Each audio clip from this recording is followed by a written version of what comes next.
Preparados para una nueva inmersión, porque hoy nos adentramos en un caso que sigue causando escalofríos en España, el crimen de Alcázar. Y para guiarnos en este laberinto de misterio, pues contamos con un experto en criminología. Un caso que por desgracia conozco bien, sí, marcado por la brutalidad y las incógnitas que incluso 25 años después siguen sin resolverse. Nuestro objetivo en esta inmersión es intentar desentrañar los hechos, las controversias, las sombras que aún rodean este caso. Y para ello nos basaremos principalmente en la entrada de Wikipedia sobre el crimen de Alcázar. ¿Te parece bien como punto de partida? Sin duda, la Wikipedia en este caso pues recopila una cantidad ingente de información desde los detalles más escabrosos hasta las teorías alternativas que han surgido a lo largo de los años. Perfecto. Pues empecemos por el principio, por esa noche fatídica del 13 de noviembre de 1992, cuando tres amigas de Alcázar, Miriam, Tony y Desiree, de tan solo 14 y 15 años, desaparecieron camino a una discoteca en Picassent. ¿Qué sabemos de sus últimas horas? Lo último que se sabe con certeza es que fueron vistas haciendo autostop en las afueras de Alcázar. Subieron un coche blanco según varios testigos que corroboraron esta información. Es decir, alguien las recogió con la aparente intención de llevarlas a la discoteca. Un detalle que ya de por sí nos pone la piel de gallina. Y a partir de ahí el misterio se adueña de todo. Se inicia una búsqueda desesperada que conmocionó a toda España. Absolutamente. La búsqueda de las niñas de Alcácer, como las bautizó la prensa, se convirtió en un asunto de Estado. El gobierno se implicó, la policía desplegó un operativo sin precedentes y la gente, la sociedad entera, se volcó en la búsqueda. Miles de carteles con sus caras inundaron cada rincón del país. 75 días de angustia y de incertidumbre, hasta que el 27 de enero de 1993, la esperanza se desvanece por completo. Dos apicultores encuentran los cuerpos semienterrados en una fosa en el barranco de la Romana. Un lugar inhóspito de difícil acceso que se convirtió en el escenario de un hallazgo macabro. Los cuerpos envueltos en una alfombra mostraban signos evidentes de tortura y violencia extrema.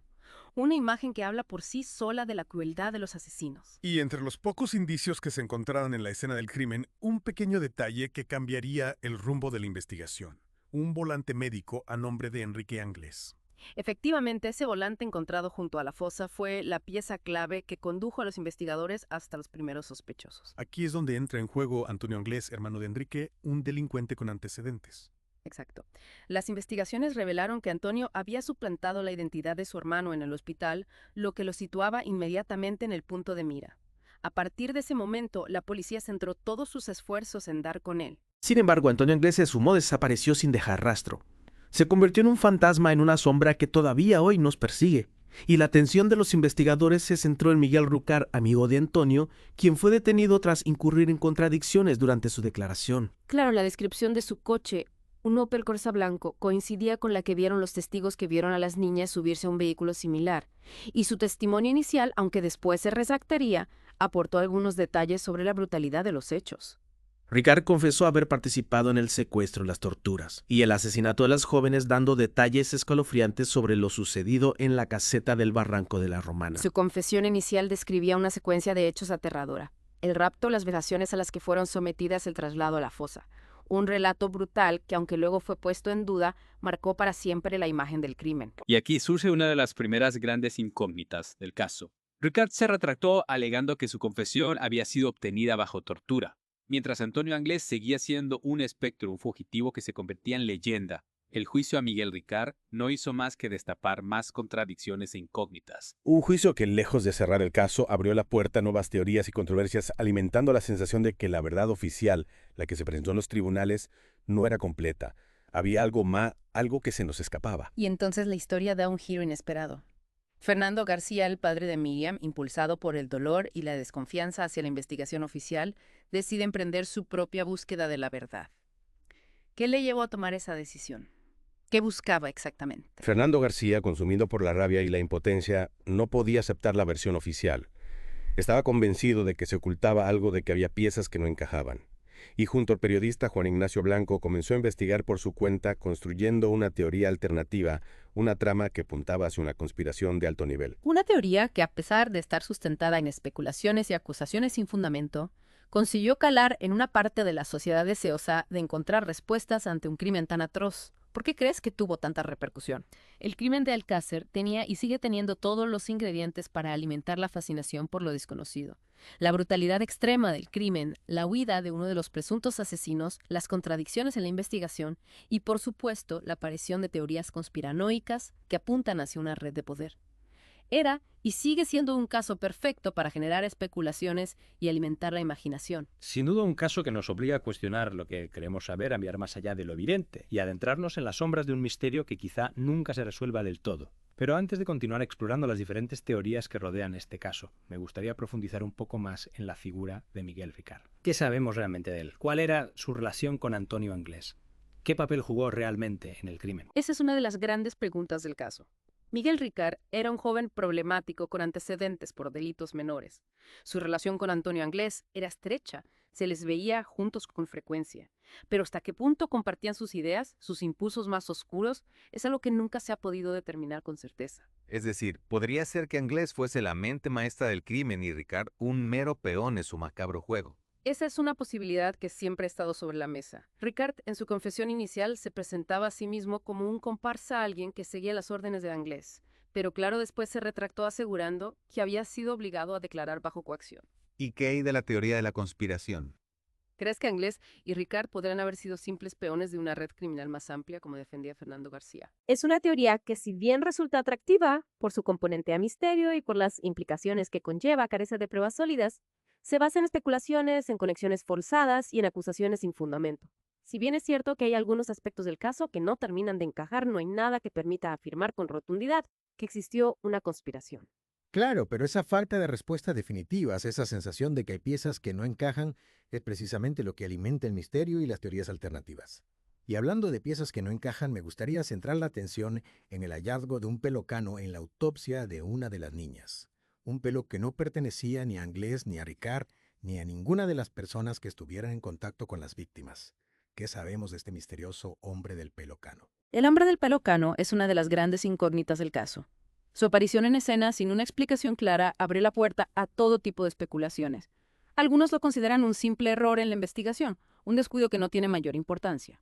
Otros, sin embargo, lo ven como una prueba irrefutable de que había más personas implicadas en el crimen. Y la pregunta es inevitable. ¿Quién era ese hombre? ¿Qué papel jugó en el secuestro, la tortura y el asesinato de las niñas? Esa es la pregunta del millón. Y por desgracia, a día de hoy seguimos sin tener una respuesta. Se barajaron varias hipótesis, se investigaron diferentes pistas, pero ninguna llevó a la identificación del misterioso hombre del pelo cano. Su identidad sigue siendo un enigma, un fantasma que ronda el caso Alcácer. Un fantasma que alimenta las teorías conspiranoicas y que nos lleva a plantearnos una pregunta inquietante. ¿Y si la verdad sobre el crimen de Alcácer fuese mucho más compleja, mucho más oscura de lo que imaginamos? Esa es una posibilidad que no podemos descartar. El caso Alcácer, como hemos visto, está lleno de sombras, de secretos, de cabos sueltos. Y es precisamente esa falta de claridad, esa sensación de que hay algo más que no sabemos, lo que lo convierte en un caso tan fascinante y al mismo tiempo tan perturbador. Y es precisamente esa fascinación, esa necesidad de comprender lo incomprensible lo que nos lleva a seguir investigando, a seguir buscando respuestas, aunque esas respuestas nos conduzcan a lugares aún más oscuros. Pero antes de adentrarnos en esos rincones sombríos, me gustaría volver a la escena del crimen, al barranco de la Romana, al lugar donde se encontraron los cuerpos de las niñas. Hay un detalle que me intriga especialmente: a la alfombra. ¿Cómo pudo permanecer en la fosa durante 75 días sin deteriorarse? ¿No te parece extraño? Es una de las preguntas que nunca ha tenido una respuesta satisfactoria. La alfombra, según los informes policiales, parecía nueva a pesar de haber estado expuesta a la intemperie durante tanto tiempo. Un detalle que para algunos es un indicio de que los cuerpos fueron trasladados a la fosa con posterioridad al crimen y que la alfombra se colocó después con la intención de protegerlos de la intemperie. Y esa teoría del traslado de los cuerpos, ¿qué pruebas hay que la sustenten? Podría ser que las niñas fuesen asesinadas en otro lugar y que sus cuerpos fuesen llevados a la fosa días después. Es una teoría que se ha barajado en varias ocasiones, pero lo cierto es que no hay pruebas concluyentes que la avalen. Se basa principalmente en la incongruencia de la alfombra en su aparente buen estado, a pesar del tiempo transcurrido. Pero claro, también hay que tener en cuenta las condiciones climatológicas de la zona, la posibilidad de que la alfombra estuviese protegida de alguna manera. En definitiva, es una hipótesis que no se puede descartar, pero que tampoco se puede confirmar con los datos que tenemos. Entiendo. Es decir, el misterio de la alfombra sigue sin resolverse. Y mientras tanto, Antonio Anglés, el fugitivo que se convirtió en leyenda, sigue siendo un fantasma que nos persigue. ¿Qué sabemos realmente de su vida? Consiguió escapar del país. Sigue vivo. La fuga de Anglés es un capítulo aparte en este caso. Su desaparición, como si se lo hubiera tragado la tierra, ha alimentado todo tipo de leyendas. Algunos creen que murió ahogado en el mar, mientras que otros sostienen que consiguió escapar del país y sigue vivo bajo una nueva identidad. Un misterio dentro de otro misterio. Y mientras tanto, Miguel Ricard, el único condenado por el crimen, fue puesto en libertad en 2013 tras cumplir 21 años de prisión. Su salida de prisión reavivó el debate sobre el caso y también sobre la justicia. Muchos consideran que su condena fue insuficiente y que la verdadera justicia sería encontrar a Antonio Anglés y juzgarlo por su participación en el crimen. Y aquí nos encontramos con otra de las grandes incógnitas del caso. ¿Dónde está Antonio Anglés? ¿Sigue vivo? ¿Se hará justicia algún día? Es difícil saberlo. Han pasado muchos años, las pistas se han enfriado, los testigos han envejecido. Pero la esperanza de encontrar a Anglés y que responda por sus crímenes sigue viva. La justicia a veces es lenta, pero no olvida. Y mientras esperamos que la justicia siga su curso, no podemos olvidar a las víctimas, a Miriam, a Toño y a Desiree. 3 jóvenes cuyas vidas fueron truncadas por la barbarie. 3 nombres que se han convertido en un símbolo del horror, de la vulnerabilidad y de la necesidad de luchar por la verdad y la justicia. Pero antes de adentrarnos en el dolor de las familias y en el impacto que este caso tuvo en la sociedad española, me gustaría retomar el hilo de la investigación. Hay un detalle que me llama la atención: los pelos encontrados en los cuerpos de las niñas. Los análisis forenses revelaron que algunos no pertenecían ni a Anglés ni a Ricardo. ¿De quién eran esos pelos? Había más personas implicadas en el crimen. Esa es otra de las grandes incógnitas del caso. La presencia de ADN no identificado en la escena del crimen abre la puerta a muchas especulaciones. ¿Se trata de simples errores en la investigación? ¿O hay algo más que se nos escapa? Es decir, podría haber más personas implicadas en el crimen, personas que por algún motivo han conseguido mantenerse en la sombra durante todos estos años. No podemos descartarlo. La investigación, como hemos visto, estuvo plagada de errores, de omisiones de pistas que no se siguieron adecuadamente. Es posible que haya personas que de forma consciente o inconsciente hayan contribuido a ocultar la verdad. ¿Y qué hay de la teoría de la conspiración? ¿Crees que esos pelos podrían pertenecer a miembros de una red criminal más amplia como la que describía Fernando García? Es una posibilidad, pero insisto en que no hay pruebas sólidas que la avalen. La teoría de la conspiración se basa en suposiciones, en conexiones forzadas y en acusaciones sin fundamento. Si bien es cierto que hay aspectos del caso que no se han aclarado del todo, no hay nada que nos permita afirmar categóricamente que existió una red criminal detrás del crimen. Entiendo. Es decir, el misterio de los pelos sin identificar sigue sin resolverse. Y mientras tanto el caso Alcácer sigue generando interés, especulación y sobre todo una presunta sensación de inquietud. ¿Por qué crees que este caso después de tantos años sigue teniendo tanta repercusión? Creo que son varios los factores que explican la fascinación que este caso sigue despertando. Por un lado, la brutalidad del crimen, la juventud de las víctimas, la desaparición de uno de los presuntos asesinos. Todo ello crea una atmósfera de misterio y horror que resulta irresistible para muchos. Por otro lado, las dudas que rodean la investigación, las contradicciones, las preguntas sin respuesta, alimentan la especulación y la búsqueda de explicaciones alternativas. Y por último, creo que el caso Alcácer toca una fibra sensible en la sociedad española, una fibra que tiene que ver con la vulnerabilidad, con el miedo a lo desconocido y con la desconfianza hacia las instituciones. Es decir, el caso Alcácer va más allá del simple relato de un crimen. Se convierte en un espejo en el que se reflejan nuestros miedos, nuestras dudas y nuestra necesidad de encontrar un sentido a lo irracional. Exactamente. El caso Alcácer nos obliga a confrontar la oscuridad que habita en el corazón humano, la fragilidad de la inocencia y la complejidad de la verdad. Un caso que a pesar del tiempo transcurrido sigue siendo una herida abierta en la memoria colectiva. Una herida que, como hemos visto, está llena de aristas, de recovecos, de secretos que aún esperan ser desvelados. Y precisamente para seguir explorando esos secretos, para entrarnos en los laberintos de este caso, vamos a detenernos en un personaje clave, Miguel Nicolás. Un hombre que a simple vista no parece tener una relación directa con el crimen, pero cuya historia está inextricablemente ligada a la figura de Antonio Anglés. ¿Quién era Miguel Nicolás? ¿Qué papel jugó en este macabro puzzle? Miguel Nicolás era un antiguo compañero de celda de Miguel Ricard, un hombre que tras la detención de Ricard lo acogió en su casa durante un breve periodo de tiempo. Su testimonio a priori no parecía tener mayor relevancia. Sin embargo, sus declaraciones ante la policía abrieron una nueva línea de investigación, una línea que apuntaba directamente hacia Antonio Anglés. ¿Y qué fue lo que declaró Miguel Nicolás? ¿Qué información aportó que lo convertía en una pieza clave del puzzle?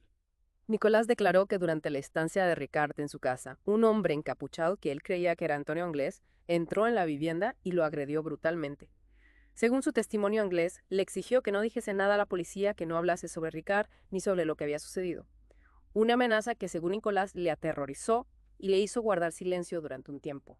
Es decir, según el testimonio de Nicolás Antonio Anglés, seguía vivo, seguía en España y, lo que es más importante, seguía en contacto con Miguel Ricard. Efectivamente. El testimonio de Nicolás, si era cierto, echaba por tierra la teoría de que Anglés había muerto o había huido del país.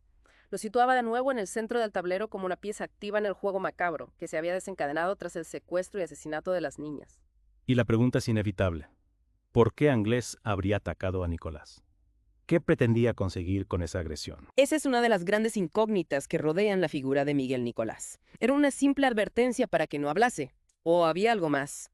Algunos investigadores creen que Anglés, desconfiado por naturaleza, sospechaba que Nicolás podía traicionar lo que podía delatar a Ricard, y por extensión a él mismo. Otros, sin embargo, creen que la agresión a Nicolás tenía un objetivo más siniestro: silenciarlo para siempre. ¿Silenciarlo para siempre? ¿Crees que Anglés pretendía matar a Nicolás? No podemos descartarlo. La brutalidad de la agresión, la hazaña con la que fue perpetrada, apuntan en esa dirección. Anglés no era precisamente conocido por su compasión, y si Nicolás representaba una amenaza para él, no habría dudado en eliminarlo. Es decir, la figura de Miguel Nicolás nos introduce en un nuevo laberinto, en un nuevo nivel de misterio dentro del ya de por sí complejo caso Alcácer. Un laberinto en el que se entremezclan las amenazas, los secretos, la violencia y la incertidumbre. Un laberinto que sin duda seguiremos explorando en esta inmersión. Y la historia de Miguel Nicolás no termina ahí. Hay un detalle especialmente inquietante que lo conexa aún más con el caso Alcácer. ¿Recuerdas que mencionamos un pelo cano encontrado en la autopsia de una de las niñas? Un pelo que no se correspondía con el ADN de ninguno de los sospechosos. Pues bien, ese pelo sí coincidía con el ADN de Miguel Nicolás. Un momento, esto cambia por completo el panorama. ¿Cómo es posible? ¿Qué hacía el ADN de Nicolás en el cuerpo de una de las víctimas si él en teoría no tenía ninguna relación con el crimen? ¿O si la tenía? Esa es la gran pregunta. La presencia del ADN de Nicolás en la escena del crimen lo convertía de la noche a la mañana en un sospechoso más. Algunos investigadores creen que pudo haber estado presente en la caseta del Barranco de la Romana, el lugar donde se cree que las niñas fueron torturadas y asesinadas. Quizás estuvo allí junto a Anglés y Ricard, quizás participó en las vejaciones, quizás fue testigo de los hechos. No lo sabemos con certeza. Lo único que sabemos es que su ADN estaba allí en el cuerpo de una de las víctimas. Es decir, Nicolás, el hombre que acogió a Ricard en su casa, el hombre que supuestamente fue agredido por Anglés, el hombre que decía no saber nada del crimen, tenía su ADN en el cuerpo de una de las niñas. Esto ya no son simples coincidencias, esto ya no son especulaciones. Aquí hay algo muy turbio, algo que no cuadra. Efectivamente. La aparición del ADN de Nicolás en la escena del crimen lo convertía en una pieza fundamental del puzzle, una pieza que no encajaba con la versión oficial, una pieza que abría la puerta a nuevas y más inquietantes hipótesis. Algunos investigadores, ante la evidencia del ADN, comenzaron a sospechar que Nicolás no era un simple testigo ni una víctima colateral de la barbarie de Anglés. Sospechaban que en realidad era un cómplice que había participado activamente en el crimen. Y si Nicolás era cómplice, ¿por qué lo ocultó durante tanto tiempo? ¿Por qué se presentó como una víctima de Anglés? ¿Qué pretendía con esa farsa? Esa es otra de las grandes preguntas que rodean la figura de Miguel Nicolás. Quizás temía por su vida, quizás Anglés le había amenazado, quizás había llegado a un acuerdo con él para guardar silencio. No lo sabemos. Lo que sí sabemos es que Nicolás, con su ADN en el cuerpo de una de las niñas, se convertía en un personaje central en la investigación, un personaje rodeado de sombras, de secretos y de mentiras. Un personaje que sin duda merecía ser analizado con lupa. Y precisamente para analizar con lupa la figura de Nicolás y su implicación en el caso tenemos que hablar del hombre del pelo cano. ¿Recuerdas que hablamos de un pelo cano encontrado en la autopsia de una de las niñas? Un pelo que no pertenecía ni a Anglés, ni a Ricard, ni a ninguna de las personas que estuvieron en contacto con las víctimas. Pues bien, ese pelo sí coincidía con el ADN de Miguel Nicolás. Exacto. El hombre del pelo cano no era otro que Miguel Nicolás. Su ADN estaba allí en el cuerpo de una de las niñas como una prueba irrefutable de su presencia en la escena del crimen. Una prueba que echaba por tierra su coartada, que lo convertía en sospechoso y que lo situaba en el centro de investigación. Es decir, Nicolás, el hombre que se presentaba como una víctima de Anglés, el hombre que decía no saber nada del crimen, era en realidad el misterioso hombre del pelo cano. Un giro de guión que nos lleva a plantearnos una pregunta inquietante. ¿Y si Nicolás no era un simple cómplice, sino la mente maestra detrás del crimen? Es una hipótesis arriesgada, pero no podemos descartarla por completo. Nicolás conocía a Ricard, lo había cogido en su casa y su ADN estaba en el cuerpo de una de las víctimas. Es posible que él fuese el cerebro de la operación, el que ideó el plan, el que manipuló a Ricard y a Anglés para llevar a cabo sus macabros designios. Pero si Nicolás era la mente maestra, ¿por qué Anglés huyó? ¿Por qué se convirtió en un fugitivo? ¿No habría sido más lógico que huyeran juntos, que compartieran la responsabilidad del crimen? Esa es otra de las grandes preguntas que rodean la figura de Nicolás. Quizás Anglés, más impulsivo y violento, decidió huir por su cuenta, quizás se sintió traicionado por Nicolás, quizás temía que lo delatara.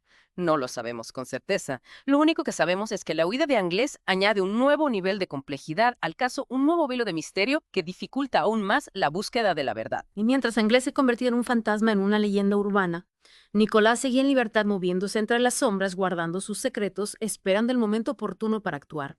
Pero su suerte estaba a punto de cambiar. La policía, ante las evidencias que lo incriminaban, no tardaría en ponerlo en el punto de mira. Efectivamente. La policía, tras analizar las pruebas, interrogar a los testigos y seguir las pistas que conectaban a Nicolás con el caso, decidió detenerlo.